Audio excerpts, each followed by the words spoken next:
There's the music that means we span the globe for stories wacky enough to qualify as Knuckleheads in the news. And today, Kelly, it's an all-Texas edition. In the past, we've had all-Florida editions many times. This is the only other state that has had its own edition besides Florida. It's an all-Texas edition of Knuckleheads in the news today. We begin in Houston, where two men were arrested for stealing an iPad and some other items out of a guy's truck, and then using it to take selfies that they unknowingly uploaded to the owner's iCloud account. The pictures show them holding up several $100 bills that they're also accused of taking from the victim. So how were the thieves arrested? Some of the stolen items were dumped behind a Starbucks, and the victim believes his iPad connected to the Starbucks Wi-Fi and the images synced to his iCloud account. He then shared the images with the media, and the photos ended up online, and the authorities then identified the suspects and got them. Stupid. Contributor Matt Burrows sent in this story from Mineral Wells, Texas, the story of Eddie Smith, who posted the following on his Facebook page, quote, "So I have like 16 warrants out right now, LOL. They know where I am though, so must not be too bad," unquote. Well, someone who saw that Facebook page sent a message with a link to the cops who investigated and discovered that Eddie was wanted on 14 city warrants. Detective Nick Wells told the local paper, quote, "We got the digging, came up with a good address, and went out and paid him a visit. It's one of those things where you can poke fun at a lot of things, but don't poke fun at us, because we'll take care of it," unquote. I always say people post too much stuff on Facebook. The warrants, some from 3 years ago, range from traffic citations like an expired inspection sticker and no insurance to petty theft, totaled more than $1,200 in fines, which he couldn't pay.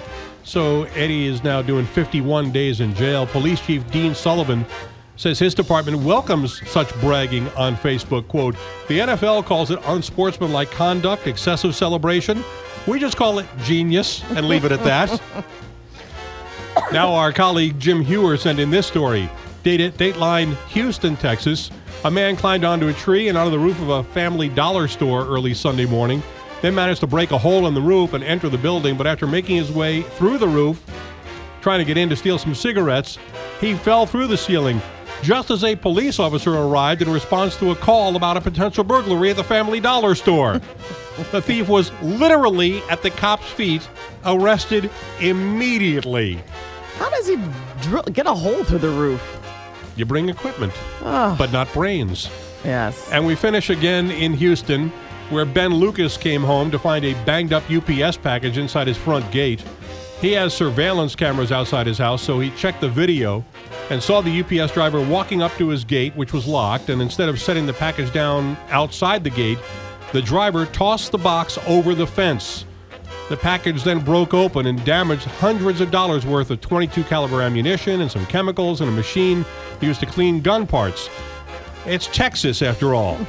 Then, to make things worse, the UPS driver walked to the side of Ben's house and took a leak on the wall. Sounds like my UPS driver. Ben contacted UPS, offered to send the video to the company, but the company rep he spoke with offered no real apology and seemed more concerned about the package damage than the urination. Ben also said nobody at the company seemed interested in seeing the video, so he posted it online, and that got UPS's attention. Ben got a call from the UPS divisional manager who said she did watch the video and offered an apology and offered to send over a "we're sorry" gift.